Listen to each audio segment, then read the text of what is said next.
So, welcome back, and this is lecture number 39, and we will be talking about a very important topic in linear algebra, that is vector spaces.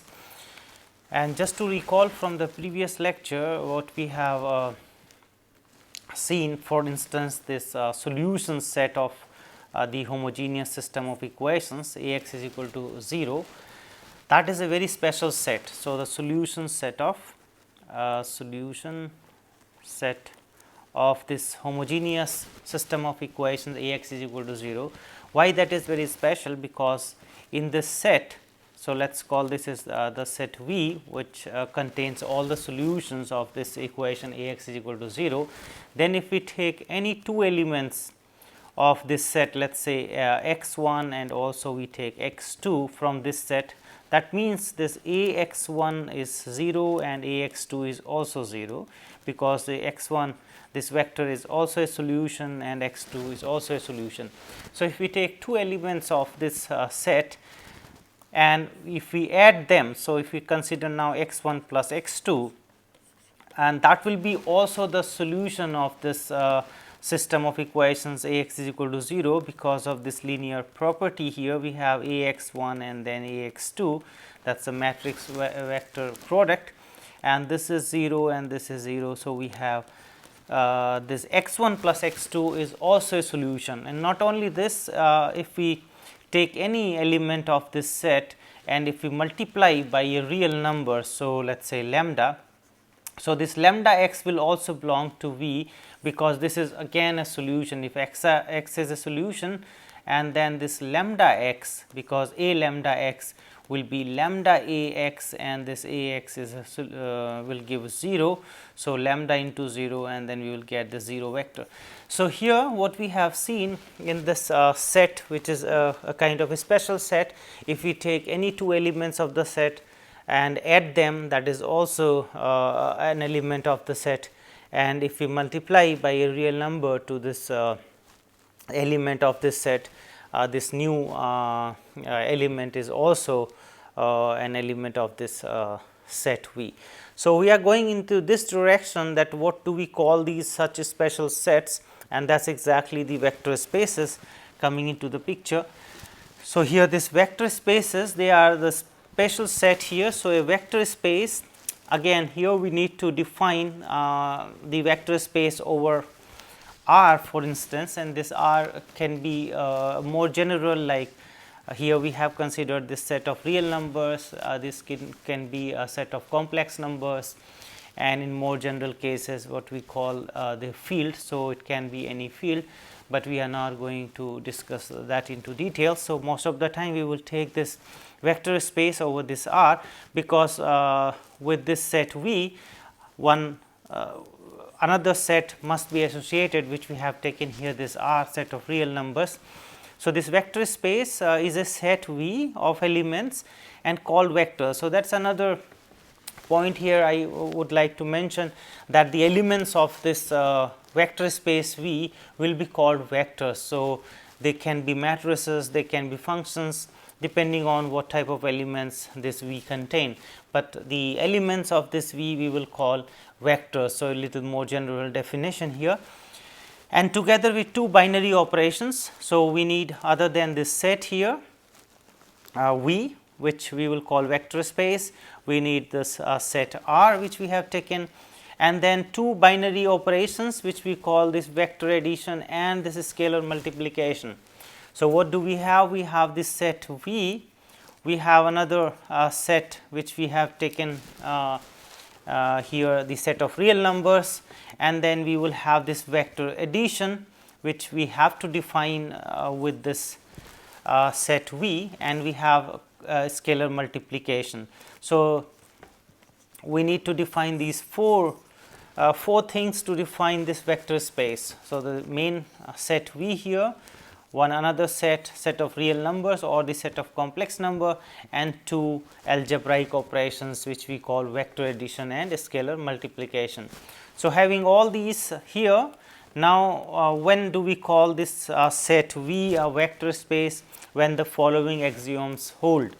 So, what are these axioms? The first one is that if we take two elements u and v, from this set V, and if we add them, the new element should also belong to this set V. So, that is the additive closure property of this set, that we take any two elements and do this vector addition, which has to be defined for this given set V. Then this addition of this u and v must belong to the set V.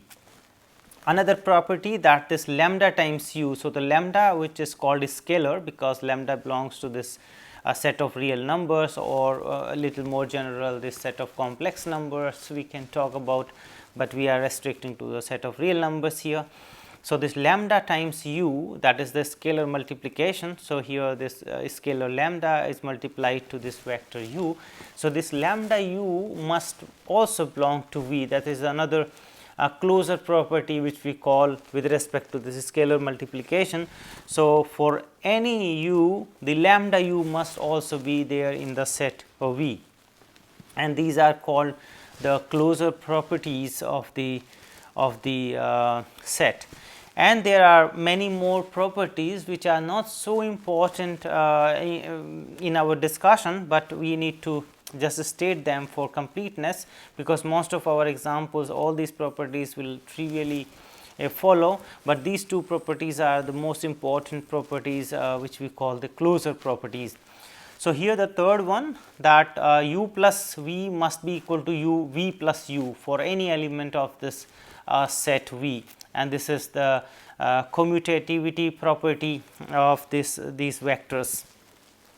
The another one, that here u plus, first we add v plus w, or first we add this u plus v and then w, the result must be the same, and this is called the associativity property. Again, so we have this existence of the 0 vector. So, how do we define the 0 vector? So, there must be a 0 vector in this set V which we are concerned now. So, here this 0 must be there, and what is the property of 0? That if we add this 0 to any element of this set V, then that element will remain as it is.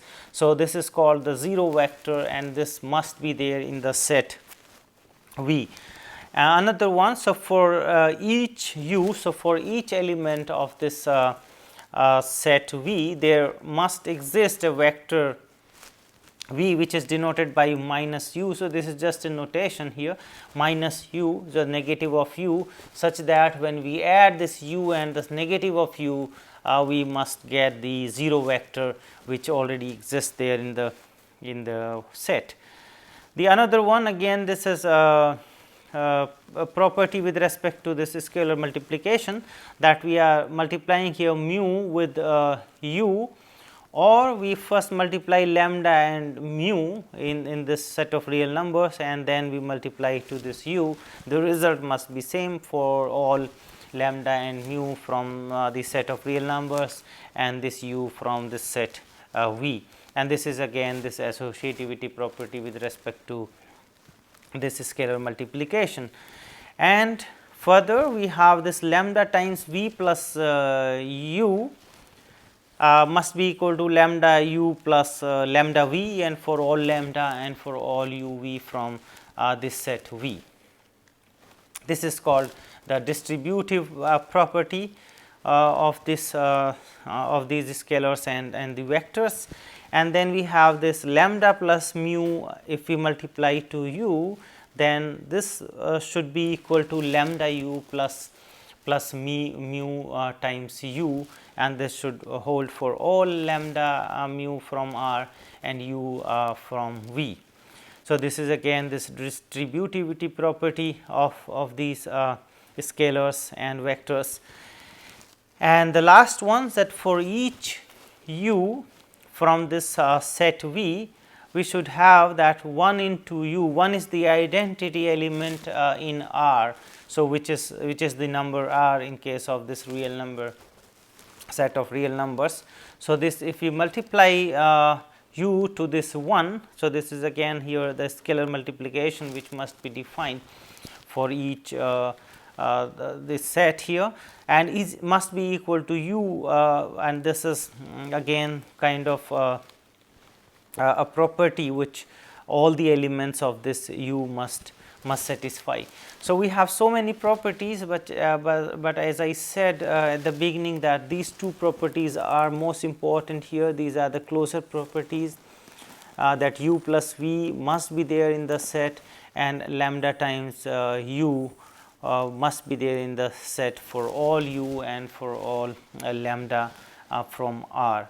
So, with these two properties, and there are other properties as well which we have to keep in mind, like the existence of this 0 vector, existence of this negativity, and all other these distributivity property, associativity property, etc. must hold for this set V. Then we call this set V as a vector space. So,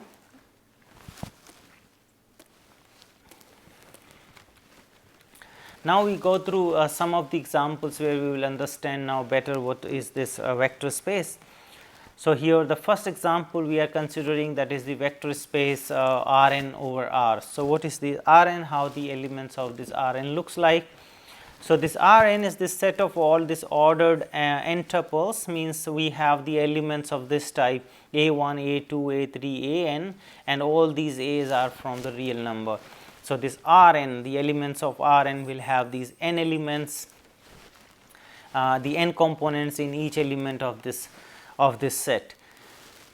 And here we need to define again this vector addition and scalar multiplication, then only we will say that this is a vector space with respect to this scalar multiplication, this vector addition, and this set of real number R which we are considering. So, here the vector addition and this scalar multiplication is defined as usual. So, when we take these two elements here A1, A2, An and B1, B2, Bn from this set V, and when we add them, so the new element will be just the component wise addition here. So, first A1 plus B1 will be the first element, first component of this new element here, A2 plus B2, and so on, An plus this Bn. So, that is the how the addition works in this particular case. And for the multiplication, the scalar multiplication, so when we multiply by this scalar lambda to this A1, A2, A3, An, in that case we should get here now the new element will be just the multiplication of this lambda to each of the element of this element or this member of this set V, and for all lambda from R. So, this is how the vector addition and the scalar multiplication is defined for this set, and what we can easily now observe those two closure properties at least, because all others are trivial in this case again, like for instance the 0 element will be when all these components are 0, and so on. The negative elements will be when we put the minus sign in front of each. So, that will be the negative element of a given element. So, all those existence, all this commutativity property, etc., one can easily verify. So, again what is also important, the closure properties, which are again trivial here. So, when we add two elements here, we are getting a new element, and that also belongs to this Rn, because this is again element in this Rn. So, this closure property with respect to vector addition is satisfied, and also for the scalar multiplication. So, this new element here lambda A1, lambda A2, and so on lambda An, this also belongs to the set here Rn. So, both the closure properties are satisfied, all other properties one can easily check that they are also satisfied. So, this Rn, this set here Rn is a vector space, and we can talk about n, we can take any integers here. So, the R over R is a vector space, R2 over R is a vector space, etc. It is clear now, whatever n we take here, R3 for instance, it's also a vector space over R. Well, so now going to the next example, here we will consider the polynomial space. So, here we are considering this P and T again over R. As I said, we will be restricting to a set of real number here. So, this P and T. So, how the elements of P and T look like? So, P and T denotes the set of all polynomials of degree less than or equal to n. So, all polynomials, this is a set of all polynomials of degree less than or equal to n. And how these polynomials look like? They are of this kind: a0 plus a1t plus a2t plus and so on, a s t power s, and this s is less than or equal to n, because we are talking about the set of all such polynomials. So, here the constants also belong to this, the linear polynomial belongs to this, quadratic and so on, depending on this n here. So, this is a set of all polynomials of degree less than or equal to n for given n, and all these a's here are just the real numbers. So, in this case, when we have polynomials now, so our vectors are these polynomials, and now again if we look at the closure properties here, the closure properties are satisfied, because if we take any two elements from this set. So, for example, we have taken like one element here which I am calling P1t, and which we can denote again here this with a's. So, this is one element. So, let me take this n. So, t power n, this is one element of this set here,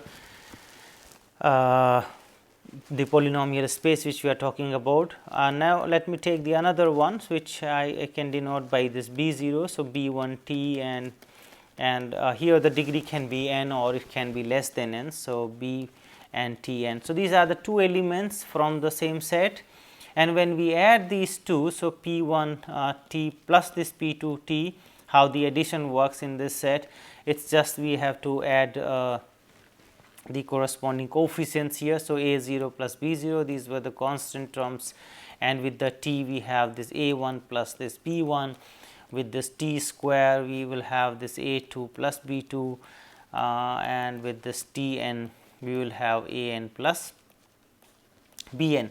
So, this is the new polynomial now after this addition, but naturally when a0 and this b0 are in R, the sum is also in R. Similarly, this a1 b1 will be in R, and a n plus b n will be also in R.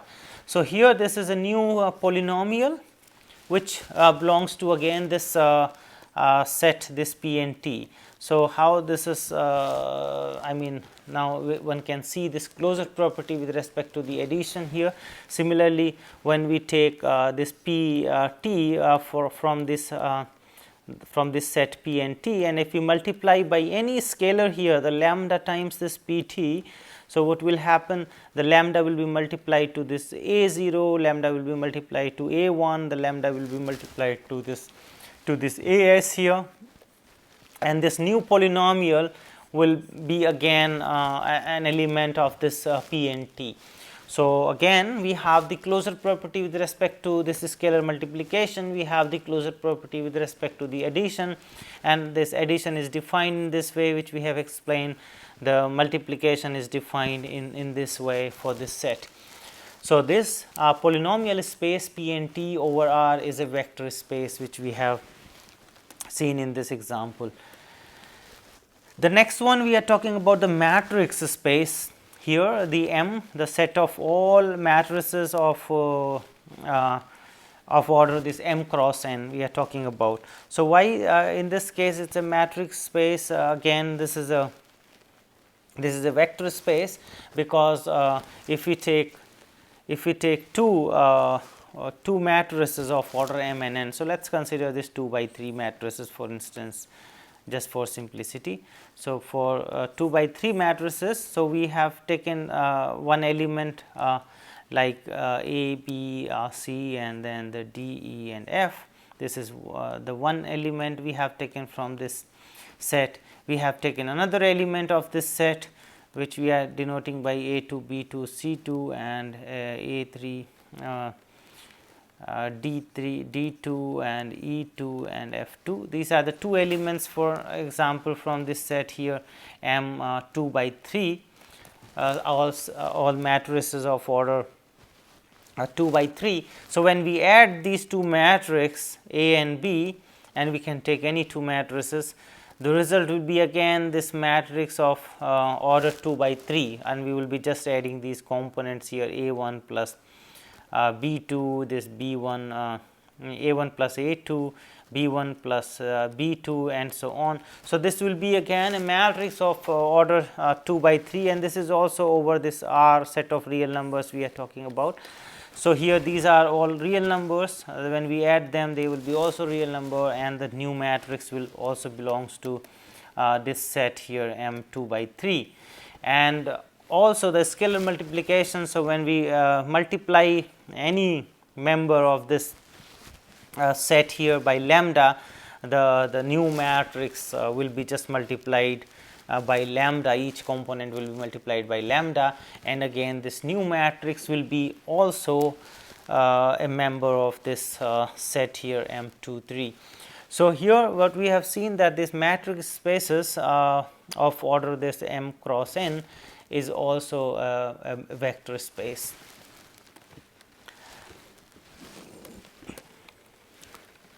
So, another example which is also a very important example from the system of linear equations. So, the solution of this Ax is equal to 0, this form a vector space, and how it forms a vector space. So, we take this set V here, x belongs to this Rn and it satisfies this Ax is equal to 0. We have discussed at the very beginning of today's lecture about this set, this special set only.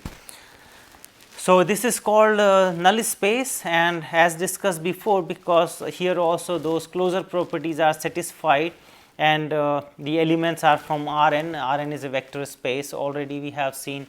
So, this elements of this V belongs to Rn, and Rn is a vector space. So, naturally all the properties which we discussed, they are satisfied automatically about this distributivity, commutativity, all are valid here, because these elements actually belong to Rn, and Rn is a vector space.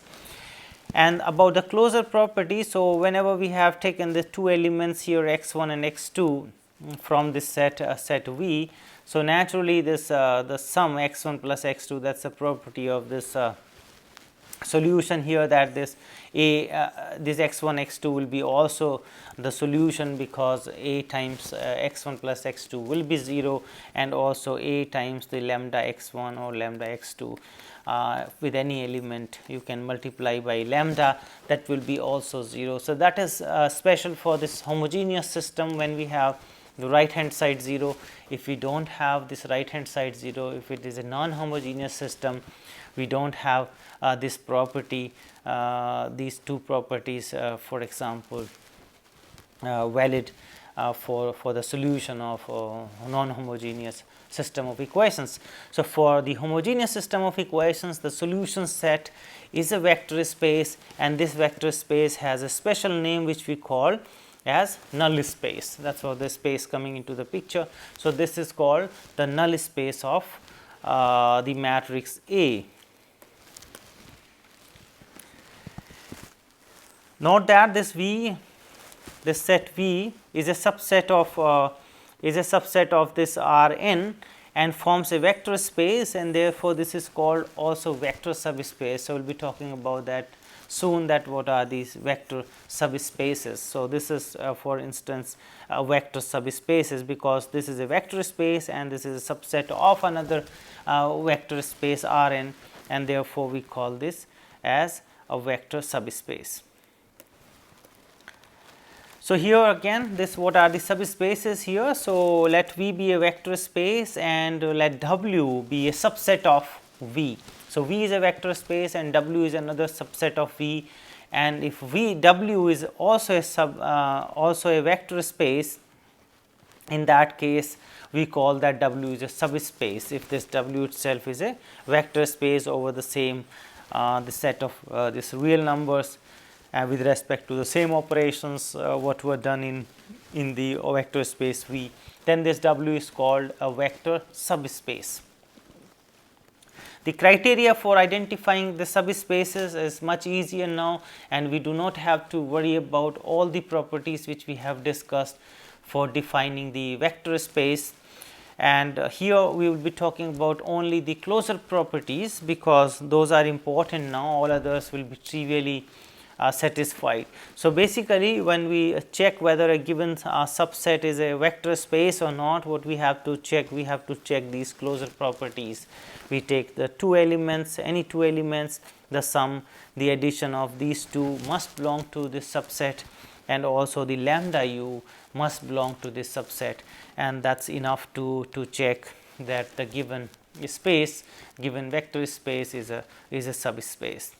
So, what are the trivial subspaces? So, there are examples now of the subspaces here, the set 0 itself. So, if we take just the 0 element of a vector space, that will form also a vector space because of the closure properties. For example, you take the element this 0 and add to this 0, you will get 0, and we multiply by any scalar to this 0, the element will remain as a 0. So, this is a vector space because all these closure properties are satisfied, and the whole set V itself we can call as a vector subspace of the vector space V. Another example here, when we take this set U ABC, and all these ABC are equal. So, basically we have taken the elements when all these components are equal, and this naturally the elements belong to this R3. R3 is a vector space, and this is also a subspace of R3. The reason is again clear. If we take two elements from this set U, so here this belongs to U because all three are equal, and if we take B, this is also an element from this U, and now this closure properties we need to basically focus on. If we add the 2 here, so what we will get A plus B and A plus B and A plus B. So, this new element here, all the components are equal again, this will also belong to the same set U, or we multiply by the lambda to any element here, the new element will be also lambda A, lambda A. So, all three components are equal, and that's the reason it must belong to this U again. So, these closure properties are satisfied for this set U, which is a subspace of now of R3. Example 2. So, if we take here the x1, x2, and x1 is greater than equal to 0, x2 is greater than equal to 0.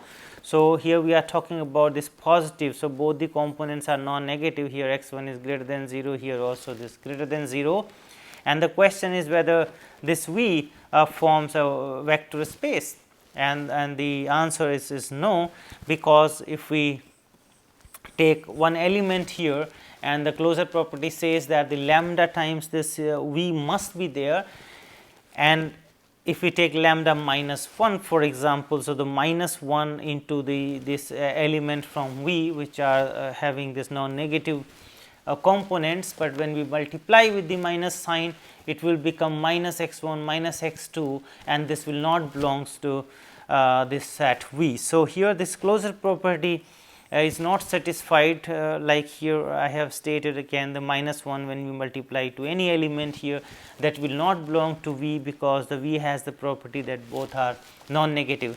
So, this is one example where we can see that this does not form a vector space, though here this is a subset of this R square. The last example here for this subspace, we consider the vectors of this form s plus 4t, 3s minus t, and 5s plus t, 2t, this type of vectors, and this s and t, they can take any real number. So, now the question is whether this set set of these vectors form a subspace in R4. So, R4, because there are 4 components here of this vector, so they belongs to R4. Now, the question is whether this is a subspace of the R4 or not. So, here now this it is easy to consider now in this way. So, our vector was s plus 4t, 3s minus t, 5s plus t, and 2t, which we have written in this format here. So, s here 1, 3 and 5, the 0 in the last component, and t is the 4 minus 1, 1 and 2 here. So, in this special form we have written, and now one can check easily the closure properties. So, if we take any two elements of this set here, that means in the two elements these numbers will change. So, in one we have taken, for example, one element is 1 3 5 0, and I mean with some other t here. So, this is one element of this set, because the elements are of this type in this set. The another one we can take with some other number 1 3 5 0 with S2, and this T2 here, this 4 minus 1 1 2. So, this is another element of the set, and when we add these two elements, so what will be added here, S1 plus S2. So, this will be again another real number here, this will be added as T1 plus T2 into this. So, this new vector will be also a vector of this set which we are talking about, and to any member of this set, if we multiply by lambda, so it will be lambda s here will be lambda t, and again these are the real number. So, the new vector will also belong to the same set. So, both the closure properties are satisfied for this set, and hence this will also form a vector space of R 4. So, this is a vector space of R 4. What is left in the following lectures, we will learn that this is a smaller set naturally of this R 4, and now how to quantify this in terms of what, in terms of kind of dimension or some other criteria. So, that we will be also talking about in following lectures. And now coming to the conclusion. So, for the vector space, the most important properties were these additive closure and this scalar closure here. So, u plus v must belongs to v and lambda u must belong to v.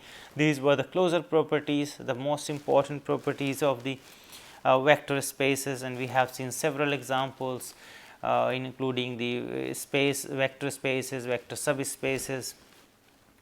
So, these are the references used for preparing the lectures, and thank you for your attention.